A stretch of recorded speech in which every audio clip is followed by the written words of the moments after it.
ধর্ম এমন একটি ভাব যা পশুকে মনুষ্যত্বে ও মানুষকে দেবত্বে উন্নীত করে।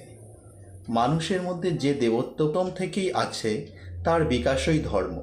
ধর্ম মানে শাস্ত্রপাঠ, তত্ত্বকথা কিংবা মতবাদ নয়। ধর্ম মানে আদর্শস্বরূপ হওয়ার চেষ্টা করা এবং হয়ে যাওয়া। চরিত্রই প্রকৃত শক্তি।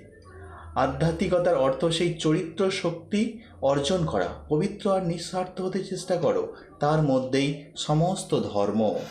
ঘৃণার শক্তির চেয়ে প্রেমের শক্তি অনন্ত গুণে বেশি শক্তিমান। ধর্মের রহস্য তত্ত্ব কথায় নয়, আচরণে। সৎ হওয়া এবং সৎ কাজ করা, তার মধ্যেই সমস্ত ধর্ম। যে শুধু প্রভু প্রভু বলে চিৎকার করে সে নয়, যে ঈশ্বরের ইচ্ছা অনুযায়ী কাজ করে সেই ঠিক ঠিক ধার্মিক। নীতিপরায়ণ ও সাহসী হও। হৃদয় যেন সম্পূর্ণ শুদ্ধ থাকে। সম্পূর্ণ নীতিপরায়ণ ও সাহসী হও। প্রাণের ভয় পর্যন্ত রেখো না। ধর্মের মতামত নইয়া মাথা বকিও না।